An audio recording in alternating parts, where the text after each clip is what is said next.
ঈদুল আজহা ঘিরে রাজশাহীর সবচেয়ে বড় হাটে জমে উঠেছে কোরবানির পশু কেনাবেচা।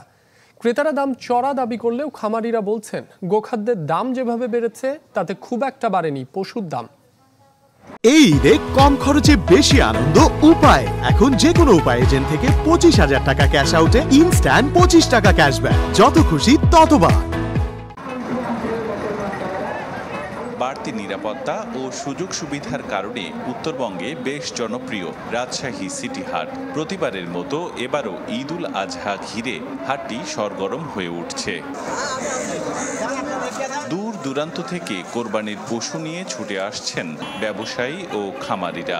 তবে ক্রেতাদের বেশিরভাগের নজর ছোট ও মাঝারি গরুর দিকে। জানান পছন্দসই পশু মিললেও মিলছে না দামে। যেভাবে দাম বলতেছে তো কাছাকাছি গেল গরু ছাড়তেছে না। গতবারের চাইতে একটু দাম বেশি চাচ্ছে, কিন্তু আসলে বেচা কেনা নাই। যদিও বিক্রেতাদের কণ্ঠে ভিন্ন সুর। তাদের দাবি গোখাদ্যের দাম বাড়ায় লালন পালন খরচ বেশি, এজন্য দামও বাড়তি। ইজারাদাররা বলছেন আগের তুলনায় এবার কম আসছেন ব্যাপারীরা। যেগুলা গত বছর 1 লাখে বেশি এগুলাই 1 লাখে পাওয়া হিসেবে না, দাম বাড়েনি। গতবারের থেকে সেম দাম আছে। তুলনামূলক আপনার গতবারের চেয়ে দাম বেশি না ভাই। এমনি সমাধি তো আপনার 750 টাকা কেজি, মানে 30,000 মন গরু কিনে বেচা হয়।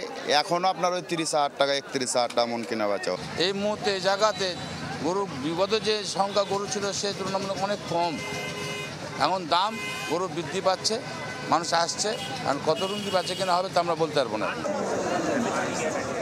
এদিকে পশুর হঠাৎ অসুস্থতায় চিকিৎসা দিতে প্রস্তুত আছে ভেটেরিনারি মেডিকেল টিম।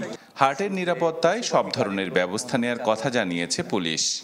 পশুবাহী গাড়িগুলোকে জোর করে কোনো দিক দিয়ে ডাইভার্ট করার চেষ্টা করা হচ্ছে কিনা, রাস্তায় যারা ক্রেতা আসবেন বা বিক্রেতারা যারা ফিরে যাবেন তাদের উপরে কোনো চাঁদাবাজি নিরাপত্তার ঘাটতি হচ্ছে কিনা, এগুলোকে আমরা বিশেষভাবে নজর দিচ্ছি। প্রত্যেকটা হাটেই ভেটেরিনারি মেডিকেল টিম থাকবে।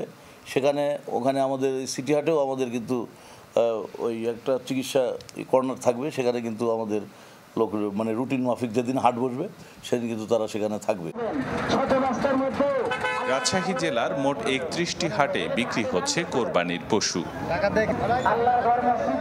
আবরার শাইর, চ্যানেল 24, রাজশাহী।